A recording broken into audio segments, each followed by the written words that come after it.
রাস্তার বেহাল দশা, সক্রিয় কালোবাজারি চক্র, ঊর্ধ্বশ্বাস ত্রিপুরা তেলিয়ামুড়ার আমজনতা, প্রশাসনিক নীরবতা আর অব্যবস্থাপনার চরম ভোগান্তির মুখে সাধারণ মানুষ।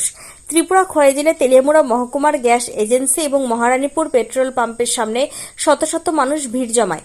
অভিযোগ, সড়ক পথের করুণ অবস্থার কারণে ত্রিপুরায় পেট্রোল ও ডিজেল সরবরাহ ব্যাহত হচ্ছে। ফলে তেলিয়ামুড়া মহকুমার অধিকাংশ পেট্রোল পাম্পে দেখা দিয়েছে তীব্র জ্বালানি সংকট। কিন্তু সংকটের এই সুযোগে মাথাচাড়া দিয়ে উঠেছে একাংশ কালোবাজারি চক্র। তেলিয়ামুড়া শহরের আনাচে কানাচে বোতলবন্দি পেট্রোল বিক্রি হচ্ছে লিটার প্রতি 200, 250, এমনকি 300 টাকায়। অথচ সরকারি হিসেবে পেট্রোলের দাম যেখানে প্রায় 103 টাকার আশেপাশে, আর প্রকাশ্যে চলছে এই অবৈধ পেট্রোল ক্রয় বিক্রয়, তবুও নীরব প্রশাসন। অভিযোগের তীর সরাসরি মহকুমা শাসক অপূর্ব কৃষ্ণ চক্রবর্তী, মহকুমা প্রশাসন এবং খাদ্য দপ্তরের দিকে। কালোবাজারিদের বিরুদ্ধে কঠোর ব্যবস্থা নেওয়ার বদলে তারা নীরব ভূমিকা পালন করছে। কালোবাজারি চক্রের জামানত জব্দ তো দূরের কথা, দৃশ্যমান কোনো অভিযানই চোখে পড়ছে না তাদের। ফলে পরিস্থিতি দিন দিন নিয়ন্ত্রণের বাইরে যাচ্ছে। দীর্ঘ দুদিন পর মহারানীপুর পেট্রোল পাম্পে জ্বালানি পৌঁছাতে হুড়োহুড়ি পড়ে যায়। কাতারে কাতারে মোটরবাইক, অটো, যাত্রীবাহী গাড়ি, ভোর থেকে লাইনে দাঁড়িয়ে তপ্ত রোদে নাভিশ্বাস উঠছে মানুষের। অন্যদিকে তেলিয়ামুড়া শহরের একমাত্র গ্যাস এজেন্সির সামনে তীব্র রোদ্রে দীর্ঘ লাইন গ্রাহকদের। কিন্তু সেখানেও গ্রাহকদের শুনতে হচ্ছে ইন্টারনেট নেই, এখন হবে না, পরে আসুন। ঘন্টার পর ঘন্টা কারেন্ট দাঁড়িয়ে থেকেও অনিশ্চয়তা ছাড়া কিছু মিলছে না গ্রাহকদের। ভারতবর্ষের প্রধানমন্ত্রী নরেন্দ্র মোদী যেখানে দাবি করছেন জ্বালানি তেল ও গ্যাসের পর্যাপ্ত মজুদ রয়েছে, সেখানে তেলিয়ামুড়ায় বাস্তব চিত্র সম্পূর্ণ ভিন্ন। সবচেয়ে বেশি ক্ষতিগ্রস্ত দিনমজুর শ্রমিকরা কাজ ফেলে ঘন্টার পর ঘন্টা লাইনে দাঁড়িয়ে থাকতে বাধ্য হচ্ছেন তারা। রোজগার বন্ধ, সংসারে টানাপোড়েন, তার উপর এই জ্বালানি সংকট যেন সাধারণ মধ্যবিত্ত মানুষদের মাথায় হাত পড়েছে। ত্রিপুরা থেকে বিক্রম কর্মকারের সাথে শিবজ্যোতি মল্লিকের।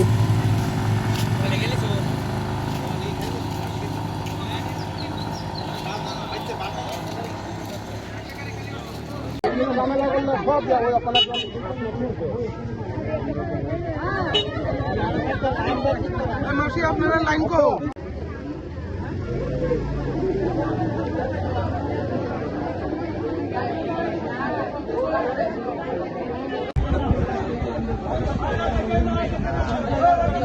आगे दौरबट्टी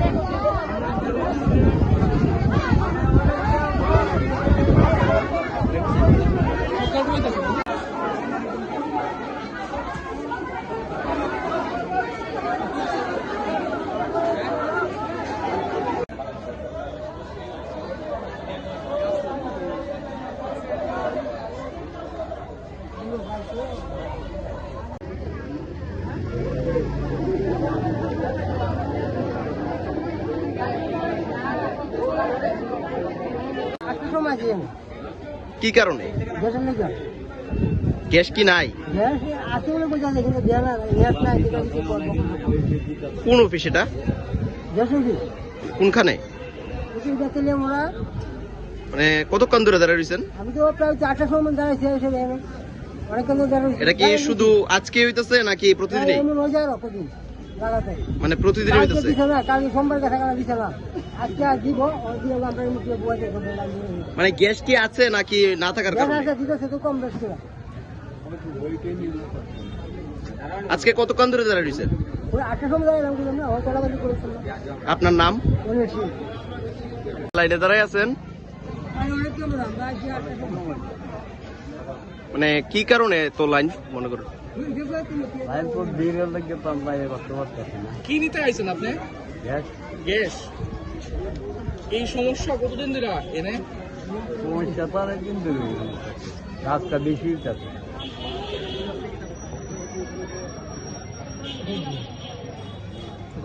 সকাল 8:30টার সময় দাঁড়াইছে। এখন কত বাজে? এখন তো 12টার উপরে বাজে। এখন মোটামুটি ইয়ের সামনে আইছি, কাছে সামনে মনে আর 12টা বাইক আছে। তো কি করবেন, কি কারণে এমন হয়েছে? এটা তো সারা বিশ্বে একটা যুদ্ধের কারণে সারা ভারতবর্ষে এই পেট্রোলে একটু সংকট দেখা দিচ্ছে। এই কয়েকদিন ধরে তো তেলিয়ামুড়ার কোনো পেট্রোল পাম্পে পেট্রোল আয় না। আজকে সকালবেলা শুনলাম এই মহারিপুর মানবতা পেট্রোল পাম্পে পেট্রোল আইছে। সকালে লাইনে দাঁড়াইলাম। বাকি পেট্রোল আছে নাকি? বাকি পেট্রোল পাম্পে না, তেলিয়ামুড়া আরও দুইটা যে আছে এটাতে তেল নেই, এটাতেই আজকে সকালে শুনলাম আছে। গ্যাস পাইছনি? পাইছে না, এখন দাঁড়াইতেছে তো গ্যাস পাওয়া নাই গিয়া। কোন সময় থেকে লাইন দিছ? আমি ওই তো 10টা থেকে। 10টা থেকে। এখন তো প্রায় বাজে 12:30। গত শুক্রবার 3 ঘন্টা লাইন ধরে পাইছে না, গত শুক্রবার থেকে দৌড়াদৌড়ি। অফিসে কি গ্যাস আসেনি? ওখানে গ্যাস আছে কো তো- লাইন দাঁড়াই তো কইছে আজকে আবার আমি ফোন করছি অফিসে, ও গ্যাস আছে নি? আছে, কই লাইন দাঁড়াই তো ও আয়া দাঁড়াইলাম 10টা থেকে। কোন জায়গায় বাড়ি আপনার? আমার বাড়ি সাউথ ভদ্রাই, কালী কুমার পাড়া। এটা কি আজকেই শুধু হইতেছে নাকি প্রতিদিনই এরকম? জানে না, এটা আমি সত্যি ভাবে গত শুক্রবার থেকে আমি এরকম লাইন দাঁড়াইতে পাইছে না, আজকে আবার আইলাম। ঘটনা হয়েছে তেলের কোনো সংকট নেই, ঠিক আছে। যে বিগত কয়েকদিন আগে যে কাছাড় ডিস্ট্রিক্টে যে বৃষ্টি হয়েছে ওই কারণে এখানে প্লাট সৃষ্টি হয়েছে। প্লাটের কারণে ওয়াগন আইতে পারছে না, শনিবার দিন পর্যন্ত ওয়াগন আইছে না, রোববার দিনও ওয়াগন আয় ঢুকছে, এখন তেল অ্যাভেলেবেল আছে, কোনো ক্রাইসিস নেই। তেলে আমাদের 3টা পেট্রোল পাম্প আছে, এর মধ্যে দেখা যাচ্ছে নর্মদা পেট্রোল পাম্পে তেল আছে, বাকি ভিত নাই। তাহলে মানুষের দ্বারা কি বার্তা দেখা যেতেছে তারা সংকট আছে?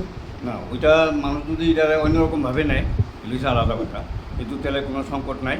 আর তা ওই 2 পাম্পে কী কারণে তেল আয় না আয় এটা আমরা কইতে পারতাম না, তবে আমাদের কাছে অ্যাভেলেবেল তেল আছে।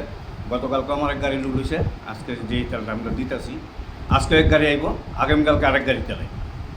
আচ্ছা, তেল যে এই যে এখন যে একটা সংকট দেখা যাচ্ছে বাজারের মধ্যে, এর মধ্যে কি কোনো লিমিট আছে যে এত টাকার লিমিটে তেল নিতে পারবো বাইকের মধ্যে? না, আমাদের কাছে তো এমন গভর্নমেন্ট তরফ থেকে কোনো লিমিটেশন আইছে না বা রেশনিং সিস্টেম আইছে না। তবে যদি এটা করা হয় তাহলে মানুষের ভিতরে একটা অন্যরকম আতঙ্ক সৃষ্টি হবে, হয়তো মনে ক্রাইসিস আছে, তার জন্য তারা রেশনিং সিস্টেম। কিন্তু যেহেতু 2টা পেট্রোল পাম্পের তেল নাই, একটা পেট্রোল পাম্পের তেল আছে, তো ওই জিনিসটা করলে কি ভালো হইব না? ভালো হইব কি, লাইন তো প্রায় 1 কিলোমিটার দূর। লাইন আছে, তেলও আমার কাছে অ্যাভেলেবেল আছে, তাতে কোনো সমস্যা নেই। আপনার নাম? আমার নাম বিমল কর, আমি as a manager Narmada petroleum agency.